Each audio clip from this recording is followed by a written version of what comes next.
Hello. In this part of course I would like to describe initial maneuvers in differentiation of supraventricular arrhythmias. I focus on differences between the orthodromic AVRT and AVNRT. Of course, in the initial phase of electrophysiological study during incremental ventricular pacing, we should assess type of atrial response. Eccentric atrial activation or lack of decremental conduction in case of concentric conduction are typical for accessory pathway and strongly increase the chance that observed supraventricular tachycardia is AVRT. The main difference between AVRT and AVNRT is type of the reentry loop. In the AVRT, the loop goes from the atria antegrade through AV node to the ventricles, and then in case of the right-sided accessory pathway comes back retrograde through the accessory pathway to the atrium. In the AVNRT, whole loop is located in the atrium. So we've got loop in the atrium and there is no conduction of this loop in the ventricles.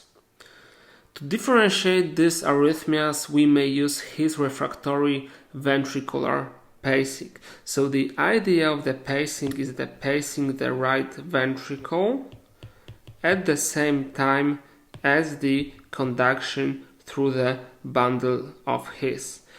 In case of this His refractory pacing, it's unable that our pacing, the stimuli, comes back to the atria through the AV node because the AV node is just depolarized. So the response to this His refractory pacing, ventricular His refractory pacing, may be different, and in the next few pages I would like to describe what kind of the responses we may observe and what does it mean. Okay, as you see right here, we've got the three catheters, one in the right ventricle, one in the region of bundle of His, and one in the coronary sinus. So the idea of the His refractory pacing is the pacing of the right ventricle in general at the same time as the depolarization of bundle of His. So we may observe three types of the responses. The first type is that after this pacing there is no change in the cycle of atria. So the cycle length right here is equal to the cycle length right here. This means that after the ventricular pacing there is no conduction to the atria, so there is no conduction, of course, through the bundle of His because it's the depolarization, the pacing is at the same moment as the depolarization, and also there is no other road to go of this impulse to the atrium. And this response is typical for the AVNRT because in the AVNRT, as I mentioned before, whole loop, whole re-entry loop is in the atrium. Okay. The second response is that during the His refractory pacing, so again exactly the same time as the depolarization of the bundle of His, we may observe shortening of the cycle length of atria. So if we observe the shortening of the AA interval right here, yes, so this AA interval is shorter than AA interval of the arrhythmia. It means that during the pacing right here, when the loop goes to the area of the bundle of His, we make earlier depolarization of the atria because there is no way for this stimuli to go through the AV node. It means that there is some other road where this stimuli impulse can go retrograde to the atrium, and this means that there is the accessory pathway, and this means that if we shorten or make the AA interval shorter, it means that there is the accessory pathway, and it means that this arrhythmia is AVRT. Okay, and the third type of the response, so we have the termination of the arrhythmia during his refractory pacing. So there is no arrhythmia after the pacing, and then let's say that we've got the sinus rhythm. It means that just after the pacing in the right ventricle, of course this impulse is conducting in the area of the accessory pathway earlier than the loop of the arrhythmia. We are still the time of the refraction of accessory pathway.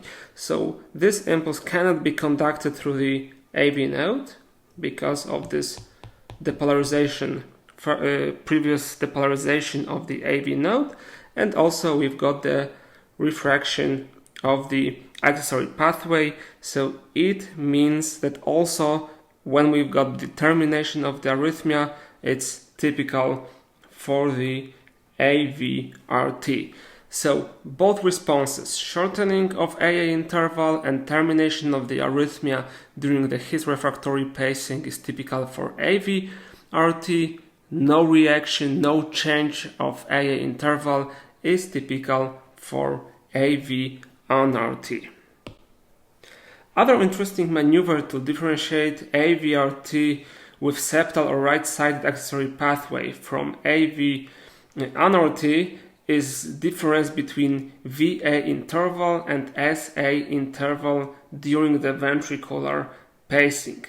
So VA interval is the interval between the ventricle and atrial activation during the tachycardia. So when we assess this interval, it's between the ventricle and the atrium right here in the caudothoracic coronary sinus. So we've got the VA interval. After that, when we pace the ventricle, even without the arrhythmia, this maneuver we perform typically during the sinus rhythm. So when we pace the ventricle, then we observe what is the time to the response of the atria. And typically, if the VA interval is, or in this case it's SA interval, so because there is a pacing right here, so if SA interval is quite similar as VA interval, it means that there is the accessory pathway. This is the most typical for AVRT. Why? Because if there is the accessory pathway, so the loop of the arrhythmia looks like this. Yeah, here is the accessory pathway. So the difference between the activation of the ventricle during the tachycardia and the response of the atria right here during the tachycardia is the same as we pace the right ventricle, because let's say the road of the impulse, the road of the depolarization is the same during the tachycardia and during the pacing. So when this difference is shorter than 70 milliseconds, it's typical for accessory pathway. Okay.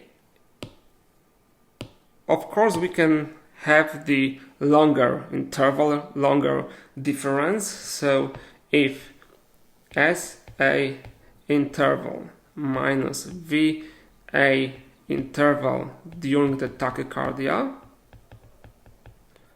is longer than 70 milliseconds, it's typical for AVNRT.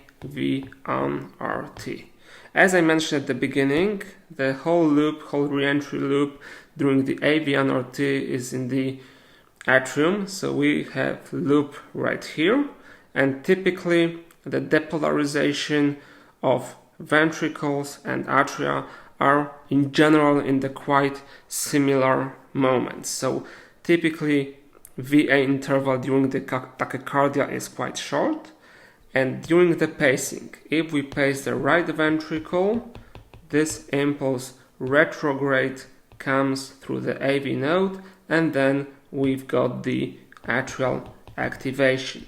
So in this case, after the ventricular pacing, so there is a pacing right here, typically we've got quite late response in the atria. So in this case, SA interval right here is quite long, and during the tachycardia, VA interval, so right here, is very, very short. So if the difference is bigger than 70 milliseconds, this is typical for the AVNRT. That's all in this part. In the next part, of course, I would like to show you other maneuvers useful in the diagnosing of supraventricular arrhythmia. Thank you very much for your attention.